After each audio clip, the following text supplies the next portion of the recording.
Every day, the Fat Controller came to the station to catch his train. "Hello," he always said to Thomas. "Remember, don't be impatient, Thomas. You can never be as strong and fast as Gordon, but you can be a really useful engine. Don't let the silly trucks tease you." There were lots of trucks, and Thomas worked very hard pushing and pulling them into place. There was also a small coach and two strange things his driver called cranes. "That's the breakdown train," he told Thomas. "The cranes are for lifting heavy things like engines and coaches and trucks." One day, Thomas was in the yard. Suddenly, he heard an engine whistling. "Help! Help!" A goods train came rushing through much too fast. The engine was James, and he was frightened. His brake blocks were on fire. "They're pushing me, they're pushing me," he panted. On, laughed the trucks. Still whistling, "Help! Help!" Poor James disappeared.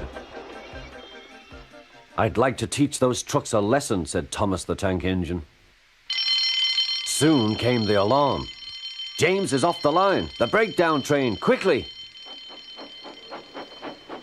Thomas was coupled on, and off they went.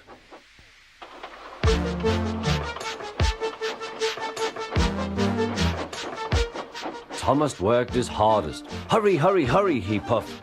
He wasn't pretending to be like Gordon. He really meant it. "Bother those trucks and their tricks. I hope poor James isn't hurt."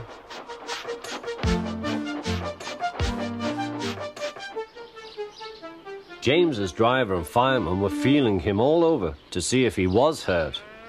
"Never mind, James," they said. "It wasn't your fault. It was those wooden brakes they gave you. We always said they were no good."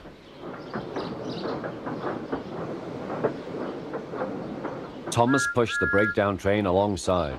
Then he pulled the unhurt trucks out of the way. "Oh dear, they groaned. "Serves you right," puffed Thomas. He was hard at work, puffing backwards and forwards all afternoon. "This'll teach you a lesson," he told the trucks. And they answered, "Yes, it will, yes, it will."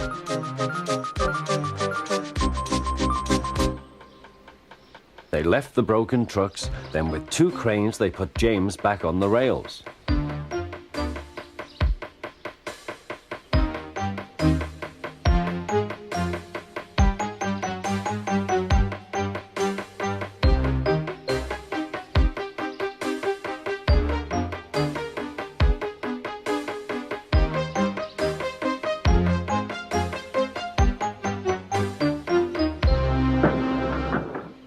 He tried to move, but he couldn't, so Thomas helped him back to the shed.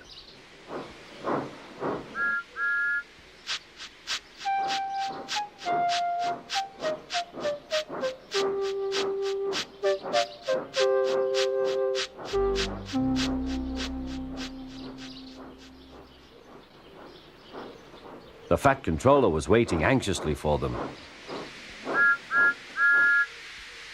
"Well, Thomas," he said, "I've heard all about it, and I'm very pleased with you. You're a really useful engine. James shall have some proper brakes and a new coat of paint, and you shall have a branch line all to yourself." "Oh, thank you, sir," said Thomas. Now Thomas is as happy as can be. He has a branch line and two coaches called Annie and Clarabelle. He puffs proudly backwards and forwards with them all day.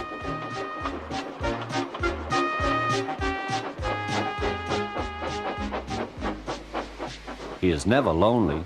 Edward and Henry stop quite often and tell him the news. Gordon is always in a hurry, but never forgets to say poop poop, and Thomas always whistles peep peep in return.